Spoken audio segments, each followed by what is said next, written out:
Have you ever wondered what if Hulk was a werewolf? Well, wonder no more, because today we're making the derivative Incredible Hulk, but purple, a dog, and a little bit stupid. And due to popular demand, that's Peter Puppy. So let's get into it.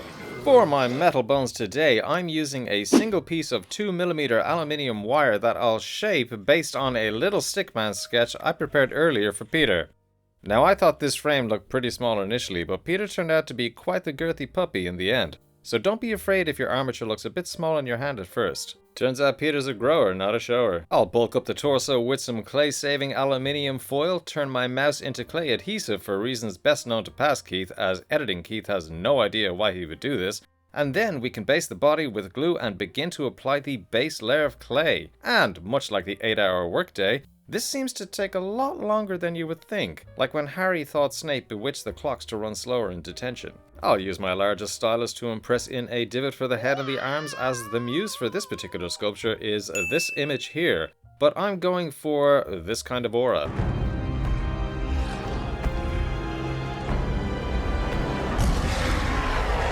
I begin to delineate the musculature, and I could take the easy route and not add the muscles, as all of this will be furry and mostly covered by a jacket in the end. But I quite like the practice, and I was thinking of the muscles you can see on a lioness through the fur as precedent. I mean, look at this absolute unit. Hashtag goals. Hashtags are still cool, right? I made a proxy head which looks like a bit of a snowman, damned to live forever in a fire pit that just cannot melt.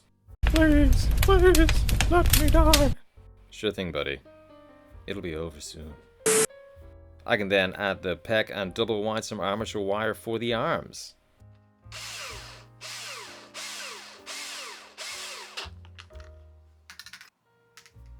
You see, if you were to simply stick a single piece of wire in the clay, then the odds of you keeping that arm in place are as high as Rachel Zegler getting a sequel to Snow White.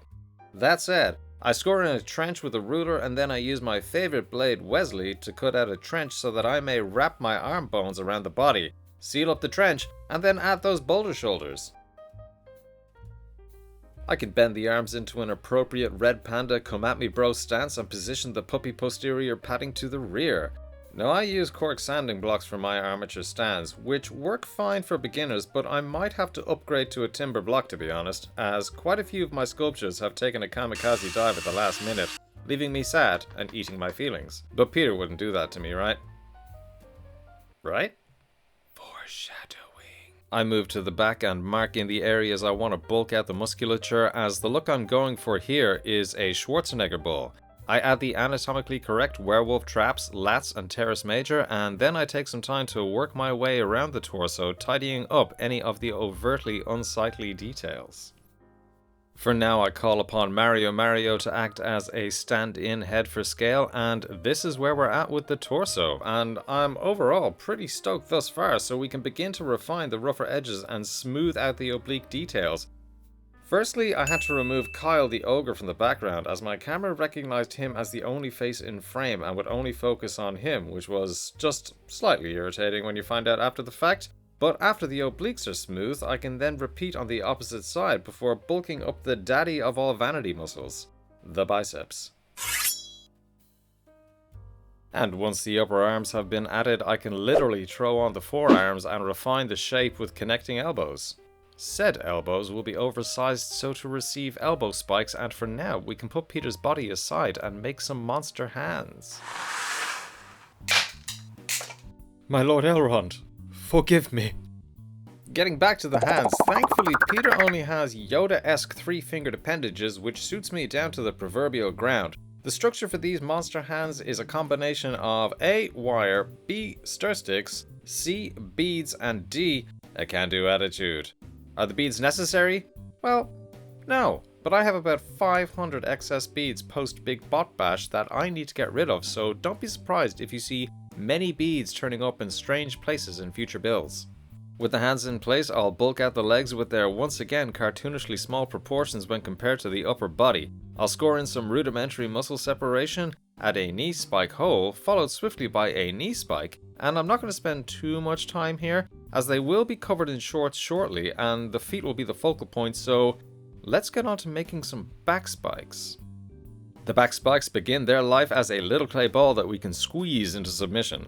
Happy with the size and shape, a quick flick should duplicate the amount that we need. I can quickly click a cheesecake dish into existence, and then click the spikes onto said dish, and bake these for about 10 to 13 minutes. I used to have this toy when I was a kid, and I'll be basing the spike location and mostly the color scheme on this. The design is pretty different to the cartoon, as much as the cartoon is different from the game, so I'll be taking certain artistic liberties on this one. If you, for whatever reason, take issue with this, then I suggest you talk to Joe. Who's Joe? Joe Mama. With the spikes in place, I'm now beginning to wonder if there's any copyright infringement on Diablo's side of the aisle, but hey, that's none of my business.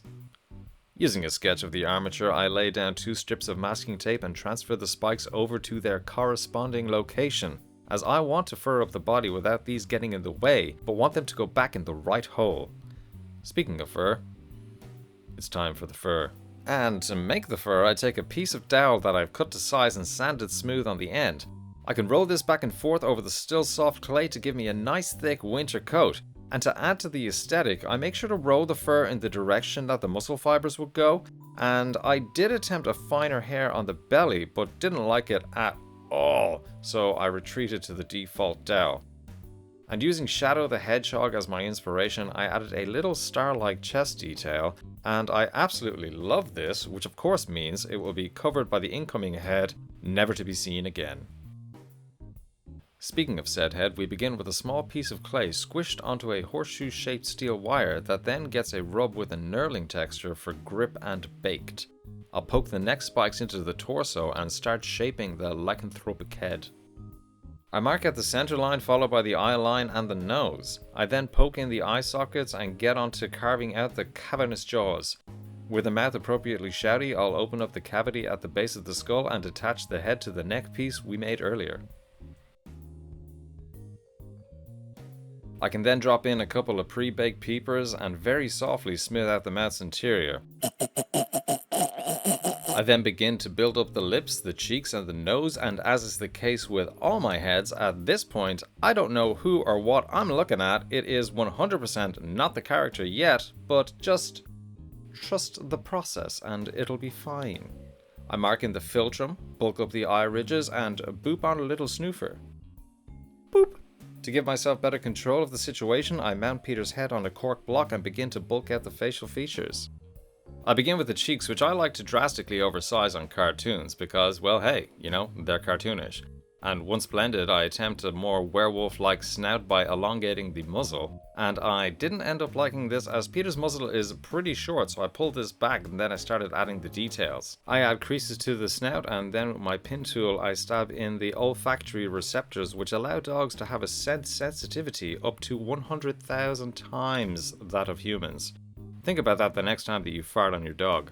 Here I've made the executive decision that Peter doesn't look quite manic enough, and to that end I proceed with an enucleation of the right eye and replace it with a far larger, aggressively manic iteration. And you let me know in the comments how many attempts it took me to record enucleation, and I'll, I don't know, send positive vibes your way. I can quickly patch up the offending areas and begin to fur up the head. And the way that I treat the fur on this fella is to start with the smaller needle-like hairs around the snout and the eyes, and the farther away I get from the tip of the nose, the larger I allow the fur to become. And once the clay is sufficiently furry, I'll use a sharp silicone tool for some lip texture before adding one final detail, which is the classic cartoony, fluffy boy band fringe, which all cartoons seem to have for reasons unknown to me. Maybe everybody loved NSYNC in the 90s, I don't know. Now usually I'd use a soft brush for the alcohol bath, but for the fur I use a nylon or a hog's hair brush which is as stiff as a Gal Gadot performance and leaves a fine hair texture in its wake. Off to the oven with the head and we can make the shorts, which, given the fact that Peter before he transforms is wearing shorts already, these should really resemble hot pants on Monster Peter. Which, now that I say that out loud, it makes perfect sense as to why they went the way they did with the design. Otherwise we might have another damn sexy Flanders on our hands. Nothing at all! Nothing at all! Nothing at all! After applying the shorts in a few different strips, I smooth them all together and very delicately scoop up the edges for extra realism. Well, as real as a giant purple space werewolf with anger management issues and an earthworm for a best friend can be. I use my clay extruder to fashion a belt which Editing Keith can tell you has broken off at the tip no less than 3 times already. But that said, I add the requisite belt loops to the shorts. For the little joie de vie, I add holes to the belt and move on to texture. This is a laundry bag. Now pay attention, gentlemen, because this bag protects bras by way of some kind of feminine sorcery too big for our little brains to comprehend. All I know is this: it's really good to texture clay with, and she hides it in the second drawer down on the right side of the chest of drawers. I give the shorts a once over and then add these little wrinkly noodles for creases. To establish where the folds go, I went to the bathroom mirror, struck a similar pose, gave myself a wink and double trigger fingers, then I put some pants on and did it again. This method should give you confidence and also an idea of how fabric acts and how to apply it to sculptures. I'll blend this all together and then you know what time it is.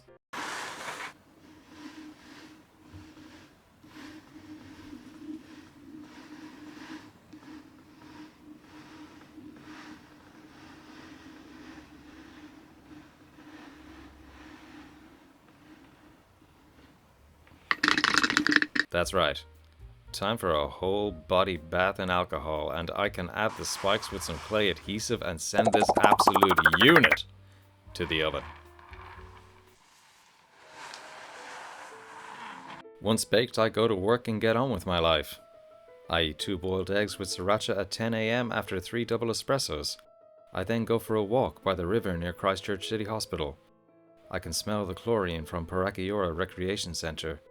I can hear the children laughing as they play, which, as I'm sure you can imagine, instills a rage in me I have not felt since Game of Thrones Season 8. Which, of course, I have to remind myself, Season 8 never happened. It was all a fever dream. Jon will be king, and Winds of Winter will be out in 2015. Back to the already baked head. To save me from painting later, I goop up the inside and apply a bubblegum pink souffle clay for the mouth lining and the gums. These gums are extra thick and do admittedly look a little bit like Kardashian fish lips presently, but we will be adding thin dog lips later, so bear with me on that one. But first, these gums need some teeth.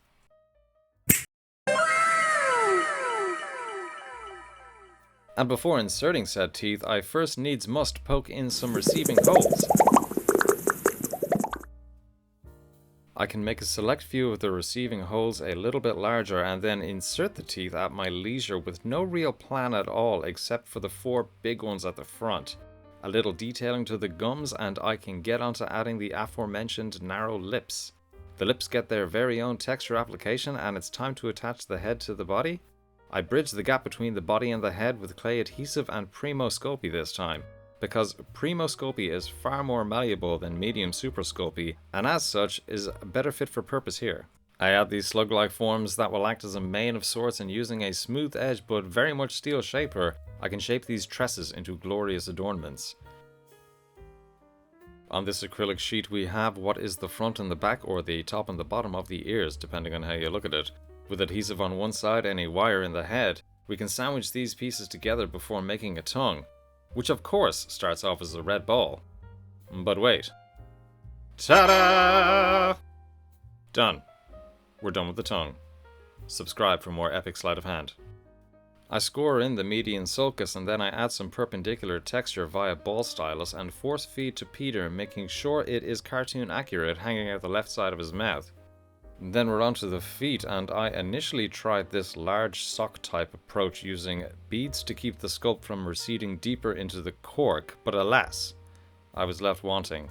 I tried with vigor to make it work, but attempts fell short of my vision, and so I found comfort in the familiar approach of building them up in sections. I add 3 toes and blend them into the ankle. I poke in a claw hole to each of the toes before adorning each toe with a claw. The foot was too small, and so, off camera, I channeled my inner Slytherin, Engorgio, and increased the foot size. And while I got on with this, a big old thank you for hanging out with me today. I do appreciate it. And do please like, share, and subscribe if you enjoy my videos. Or leave a comment. They're the funnest part of this whole thing. And you know, a whopping 12% of all my viewers are currently subscribed, so if you want more of this, you know where the buttons are. Now back to butt stuff.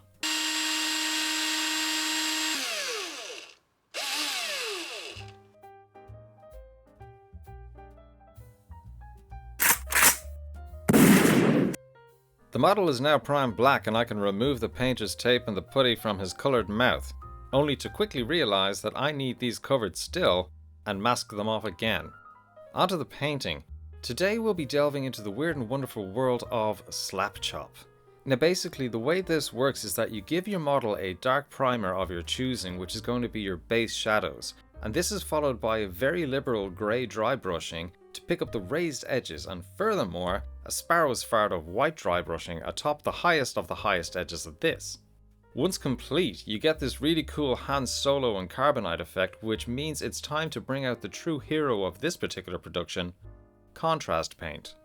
Contrast paint by design is rather translucent and perfect to apply over slap chop models for incredibly easy and convincing, well, contrast shading if you can believe it. You can see here as I apply the paint how much the dry brushing actually shows through, and this admittedly is far more cost effective in the miniature world, as I needed 3 coats here on something triple the size of a Warhammer Great Unclean. That said, next up are the black claws, and while I have the black on my brush, I can make a wash to apply over the ears and the shorts. I carefully boop the snoot and the goth girl lips get their black lips, and then the back spikes get their bone white coat. Now I know that I'm flip-flopping a fair amount here with the design, as some iterations have him with purple claws and some have him with all bone. Some have him with human-style legs and others have him with digigrade legs, which is the dog-like structure of walking on one's toes. My knowledge of canine anatomy aside, I use the same bone white on the eyes and then I wet blend it with a titanium white to the center before applying a leather wash to the belt and moving on to making his jacket. I roll out the teal jacket beneath our bra bag and force the spikes through the fabric. I'll use some cutoffs to fill in the armpits and shape some folds with my fingers before tearing the edges of the holes with my second favourite tweezers, and then after about 30 hours of sculpting and painting, we're off to the oven for our final 10-minute bake where absolutely nothing could go wrong. Unless, of course, it's still 2026 where Murphy's Law rules the planet. It would seem that Peter decided to break his ankle so bad his foot was amputated, which resulted in a nosedive into the oven grate, his ear shattered, his thumb broke off, his little nose chipped, and he lost a couple of claws. A bit disheartening, but not to worry. Thankfully the foot was a clean break and glues right back into place. To avoid the oven, however, for the rest of the patchwork I'll be using Millifoot. But let's check out the damage first. Luckily the claws can just be glued right back into place, but the thumb is missing a fair portion of it, so we're gonna have to patch that up well and good. For those that don't know, Milliput is a 2-part epoxy that once mixed for exactly 7 minutes apparently, begins to chemically cure. I can use this to make a new ear and fill the offending areas of the nose and the thumb. Thankfully these are all black, which I can simply repaint off camera, because brevity. Now I usually mix far too much epoxy, so I make a lot of extra claws and teeth with the excess to be used in later projects.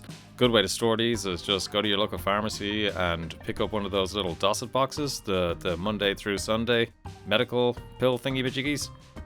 I've got eyeballs in Monday, teeth in Tuesday, tongues in Wednesday, all kinds of stuff. Back to the painting, the jacket got a contrast turquoise, and I use my favourite colour from Vallejo, Warlord Purple, to zhuzh up the fur. I use a fine brush around the face and the neck, and on my wet palette I gradually add a pink to try and pick out some extra highlights on the fur, but I'm happy to dry brush the rest of the body with a pretty fat brush. It still gives us that deeper, more vibrant purple, but just really hastens the process, which we like around here. The left and decidedly less manic eye receives a blue iris, while the insane eye gets its traditional spiral. I then boop on a tiny pupil and apply a fleshy wash to the mouth and the tongue. And to give the back spikes a mild gradient, I apply a Reichland flesh wash and gently dab away the excess and softly grade that into the bone white. Onto the finishing touches now, and with a high gloss varnish I give the mouth, claws and the spikes along the forearm and the knees a nice shine. The eyes receive a cursory UV resin application which I can cure with my black light. And finally we can paint the edges of the base black, mount our dear Peter, and we're off to Planet Heck.